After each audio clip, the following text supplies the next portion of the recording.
People, please. Settle, please. Tyrell, Patty, please. Pay attention, people. Baby, get into it. As you read by the title, this story time gets crazy.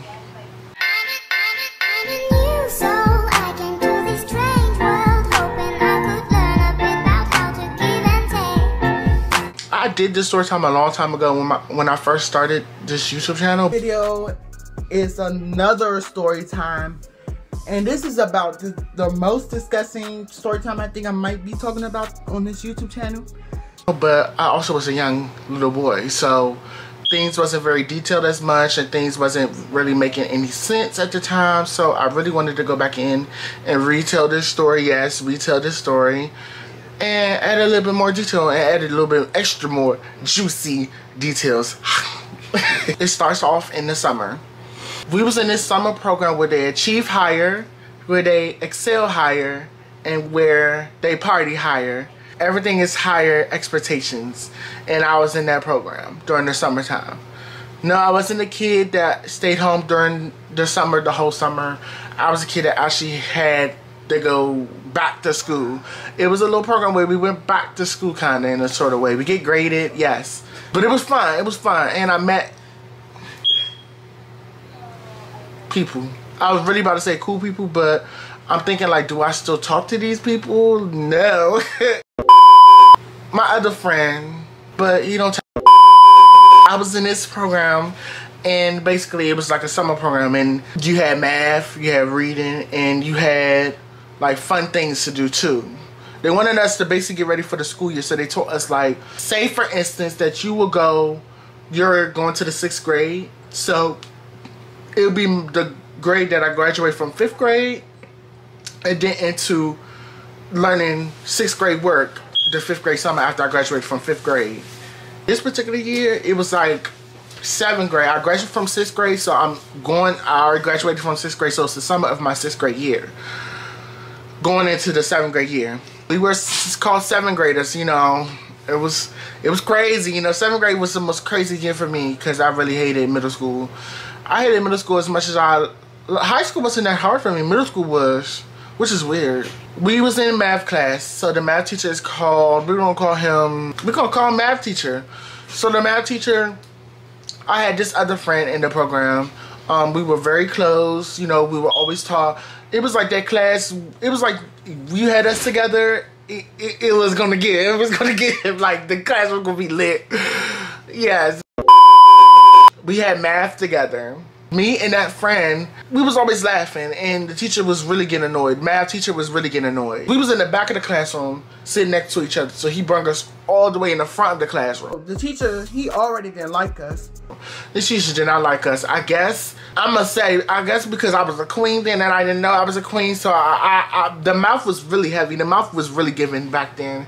It still does, but sometimes I don't really even care to even acknowledge some things these days. He moved us in the front of the class this particular day. I guess he was fed up this particular day, and we were learning, like we were still doing our work. Work was still getting done. If you didn't do your work, every Friday we had field trips. You wasn't gonna be able to go on the field trip. So I still was doing what I needed to do, but it's the summertime. We wanna laugh. We don't like getting treated. They were trying to treat it like it was school.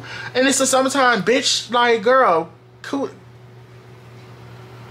Keep it cute. It's the summertime. Like, girl, we don't want it to be treated like school during the summertime. At least, you know, the work was still getting done. You know, I can laugh and key a little bit here. They was just taking it too far. They was taking it too far. They really was. I asked them for some help because it was something he was teaching us. You know, like I said, we learned in 7th grade work. I'm used to the 6th grade work, so we're like getting into the 7th grade work. I raised my hand. I was like, I do not know this. I asked him for help. I was like, can I get some help, please? So he comes over there. And you know, like them desks, it's some big desks with the little skinny like metal chairs. I was sitting on one of those with the big ass storage in it, where you could put books and stuff in it. I had my arm like folded, my left arm folded on the table. So as he's talking, he's standing in front of me. And the next thing you know, he literally drew like all over my arm. So then, next thing I know, this teacher, he slobbed on my arm. He slobbed on my arm. He slobbed on my arm. I think he's seen it, but he didn't say nothing about it or anything. But he slobbed on my arm. He seen it. He knew what he did. He felt the drew come out his mouth, but he didn't say anything. Like, he just looked at me and I'm looking at him. I'm looking at him, he looking at me. I'm looking at him, he looking at me. He looking at me, I'm looking at him. You know, it's just weird. Like, this is the weirdest experience I ever went through with anybody. It was like, as soon as he like walks away, and after he's done looking at me, he literally walks away. He didn't apologize or nothing, mind you. So I literally grabbed a whole bottle of hand sanitizer. It's like them big, what's that brand called? Purell. The big bottle of Purell hand sanitizer with the big old square bottle, and wiped it all over my arm. I just got the whole bottle and my arm. No.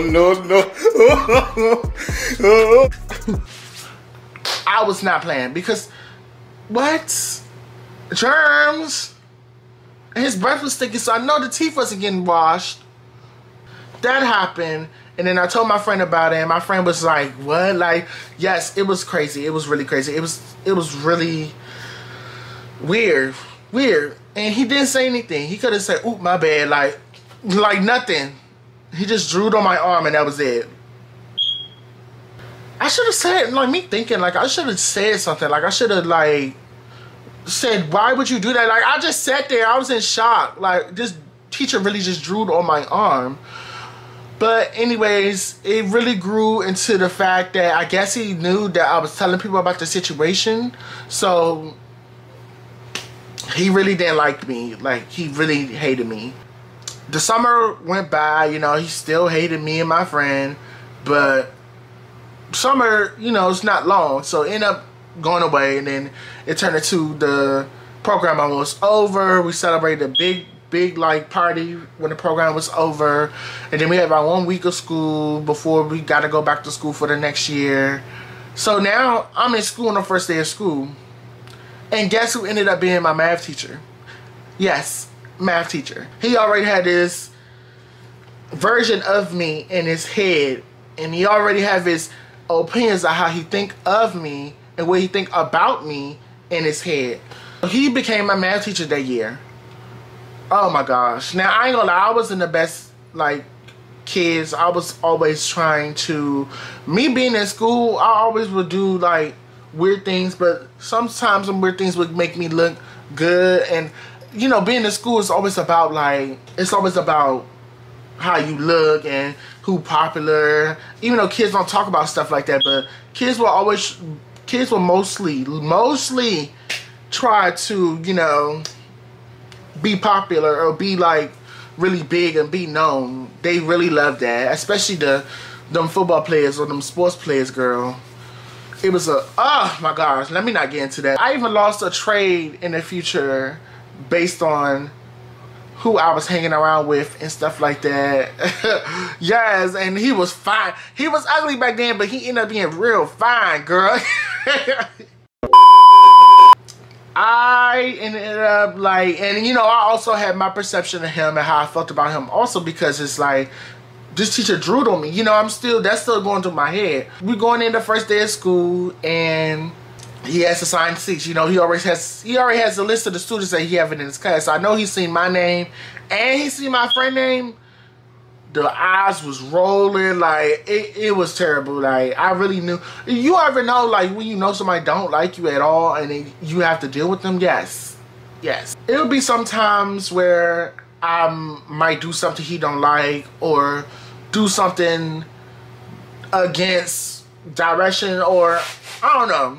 And he'll try to keep me for lunch, because we had this class third period. Lunch was after third period. I guess you could say that's a part of the reason why my 7th grade year was really bad. Part of the reason. One particular day, I had a little track phone and I was feeling myself, and it was a day where he wanted to keep me back for lunch. Now, it was another teacher in there that I had a crush on, he was so fine. Like, he was everything I wanted in a man. Still to this day, because he was fine, girl. He was fine. Like, he was fine. He wasn't all that fine. My friends know what I'm talking about, and they gonna be like, girl, he not all that fine. But he looked at fine to me, girl. Like, he had the lips, short haircut. You could tell he took care of himself. He always wear tux. And, like, I love a man in a suit. Ask my work husband. Yes, this series is still coming out. Yes. Part 5 is coming out soon. Be ready. He was like the assistant math teacher. He looked at so good. Like, he was a crush of mine when I was in 7th grade. Yes, he was. Yes, he was. And one day, I guess he had like a, you know, in the beginning of school, you get the little pamphlet with the teacher phone number and all the supplies you need and stuff like that. So I went to that, and I texted the assistant teacher and said that the math teacher got Ebola. Ebola was really big back then. And I mean, looking back, that was so wrong, because people actually died, or people actually got really sick from that virus, and me to like key and play on that virus is really sad. I was young and dumb, you know. I still, that's like something I don't like putting the light up, but it's just like, I was so furious because I felt like this man was picking on me every single day. He kept me for lunch that day, so I was mad, because lunchtime is the only time you get to talk to your friends, and lunch was always cute, girl. I kept a cute, good friends, a cute bunch of funny friends at that, and me being a funny ass bitch, ha ha he he. Yeah, you know. I texted him that he had Ebola, so the whole day go by, nothing happens. I go home, girl. I go home and gets beat with the broom.